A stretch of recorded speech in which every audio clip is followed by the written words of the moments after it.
Oi pessoal, sejam todos mais uma vez muito bem-vindos ao canal Espiritismo e Renovação. É com alegria que recebo aqui a todos para fazer o estudo do livro Pão Nosso. Antes de começar a leitura e o estudo propriamente ditos, já peço para que todo mundo deixe seu curtir, compartilhe o conteúdo, também se inscreva no canal, pois essas são formas de fazer com que a palavra espírita, a palavra cristã, possam levar consolo, renovação, estímulo, e fazer com que coisas boas prosperem. Enfim, sem mais delongas, vamos passar a leitura, então, do capítulo 9, que é Os Homens de Fé, que diz assim: Todo aquele, pois, que escuta estas minhas palavras e as pratica, assemelhá-lo-ei ao homem prudente, que edificou a sua casa sobre a rocha. Jesus, escrito por Mateus, capítulo 7, versículo 24. Essa frase aqui eu já entendo ela como bastante impactante, porque se uma vez que a gente escutar essas palavras e principalmente ele dizer que a gente realize a sua prática, a gente vai ser prudente. Por quê? Pois a gente está colocando a nossa casa, E essa casa, simbolicamente, é a nossa casa espiritual sobre a rocha. Ou seja, a gente não está colocando ela sobre um terreno, por exemplo, como a areia, que é um terreno não propício. A gente vai estar edificando um lugar firme, um lugar sólido, um lugar onde a gente vai ter a certeza, a gente vai ter uma própria firmeza, daquilo que está sendo feito. E do ponto de vista espiritual, porque Jesus é o mestre, ele é o guia da humanidade, a gente não vai enfrentar, digamos, contratempos, Porque da mesma maneira, que uma casa, quando ela é mal construída, está edificada num solo ruim, digamos assim, essa casa pode, digamos, desmoronar, ela pode rachar, E simbolicamente isso é a nossa casa espiritual. E aí a gente pode, por dedução, imaginar quantos problemas a gente pode ter em decorrência disso. Então é bem interessante, Já começa muito interessante esse capítulo. Os grandes pregadores do Evangelho sempre foram interpretados à conta de expressões máximas do cristianismo, na galeria dos tipos veneráveis da fé.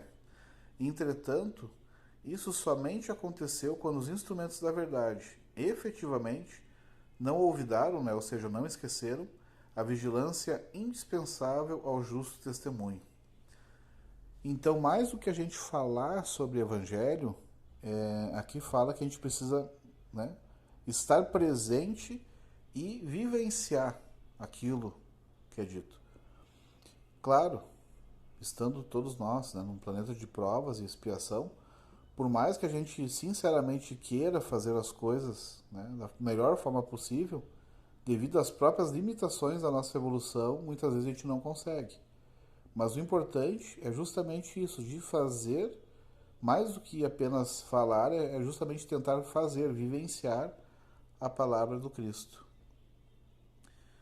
Prosseguindo então com a leitura, diz assim: É interessante verificar que o Mestre destaca, entre todos os discípulos, aqueles que lhe ouvem os ensinamentos e os pratica.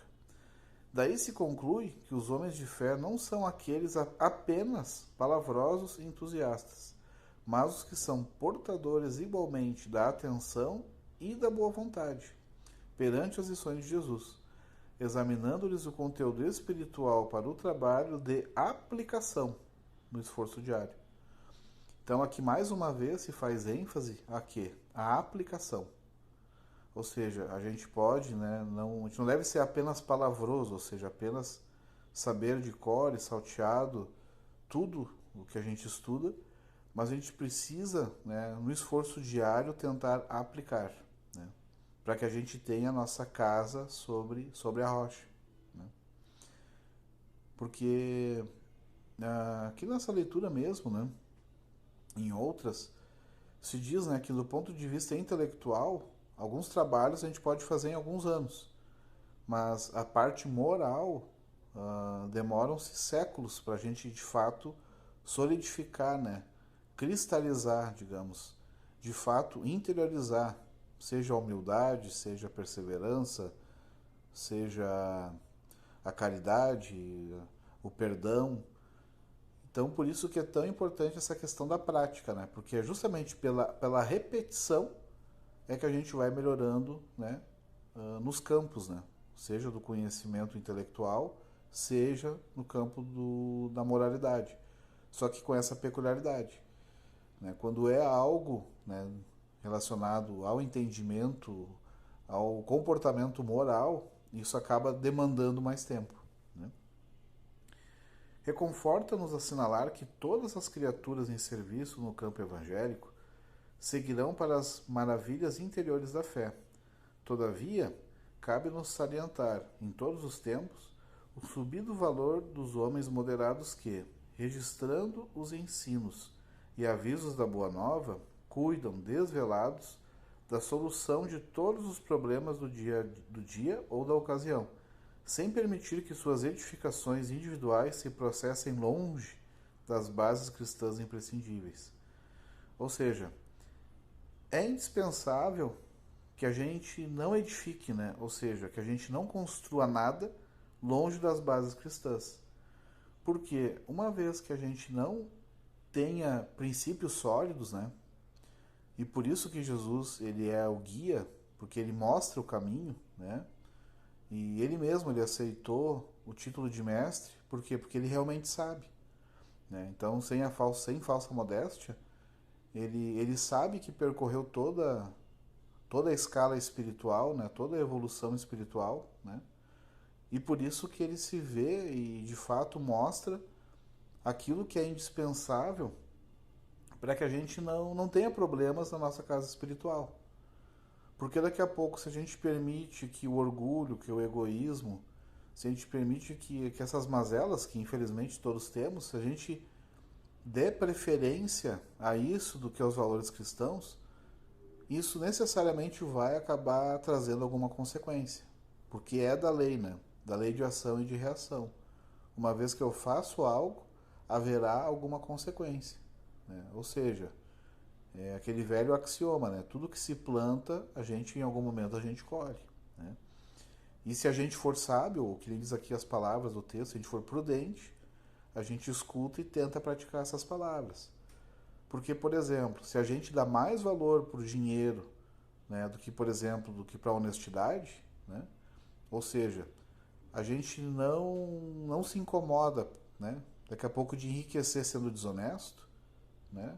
A gente está preterindo, né, o valor que é a honestidade para dar mais importância para o dinheiro da terra, isso vai trazer consequências, né? A gente está edificando a casa sobre areia.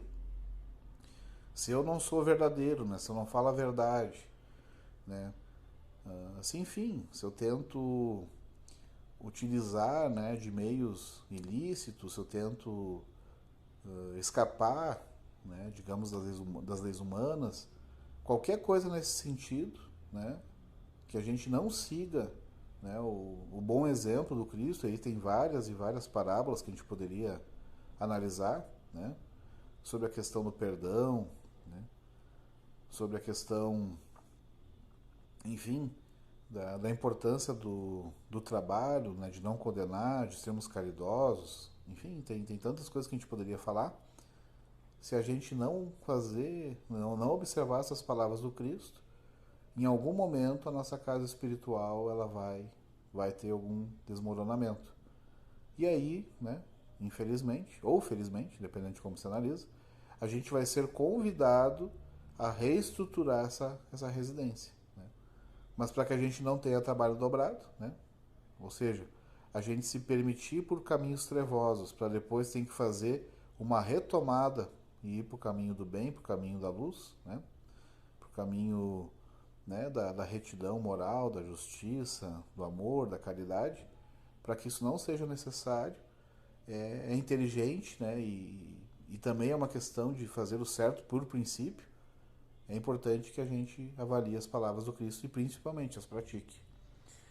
E por fim, no último parágrafo, em todos os serviços, O concurso da palavra é sagrado e indispensável, mas aprendiz algum deverá esquecer o sublime valor do silêncio, a seu tempo, na obra superior do aperfeiçoamento de si mesmo, a fim de que a ponderação se faça ouvida, dentro da própria alma, norteando-lhes os destinos. Então, o que é isso? Né? O que isso significa? Que sim, é importante a gente ter boas palavras, ter o momento de falar, mas, como diz aqui o texto, tem um momento do silêncio, para que a gente se faça ponderado, né? Porque se a gente apenas fala, será que a gente consegue escutar os resultados, né, daquilo que a gente está fazendo na vida? Então, da mesma maneira, né, que num diálogo, né, a gente tem que falar, mas também ouvir os outros, né? Aqui também na própria vida a gente tem que dar espaço, né, para fazer o uso correto e sagrado da palavra, mas que também que existe o tempo de fazer silêncio, né? Que a gente também consiga ouvir o que a vida está nos trazendo, né? E entendendo tudo o que acontece, né? Porque a vida nos fala, né? Principalmente para nós espíritas, né? Aquilo que acontece, né? Nada é por acaso. E é importante também que a gente faça, digamos, esse silêncio interior, pois é uma forma da gente conseguir perceber, né? Porque daqui a pouco, em outro momento, em outra encarnação, a gente cometeu alguma falha e está vindo agora o resultado, está vindo, né? A gente fez o plantio, está vindo a colheita. Mas a gente tem que estar observando essa colheita, né? Para perceber o que está acontecendo, né? Então, esses momentos de silêncio interior também são muito importantes. Assim, então, fazendo silêncio, a gente pode, né, digamos, propiciar e haver ponderação, conforme diz o texto, né? E assim, sendo ponderado, a gente pode conseguir nortear os nossos destinos. Ou seja, a gente faz, a gente fala, a gente pratica e também a gente observa para ver o que está acontecendo, né? Então é uma questão de prudência, né? Não apenas falar e fazer, mas também observar, né, o que está acontecendo. E aí, com essa ponderação, a gente nortear o nosso destino. Agradeço então a todos, né, que estiveram aqui comigo estudando. Já peço mais uma vez para deixar o curtir, né, se gostaram do conteúdo, da mesma forma para compartilhar, ativar as notificações, né, e levar assim essas palavras, né, do Espírito Emmanuel adiante. E que Deus esteja conosco, né, hoje e nos próximos dias, e a espiritualidade também nos protegendo, nos intuindo, e a gente conseguindo receber as maravilhosas bênçãos de Deus. Que assim seja.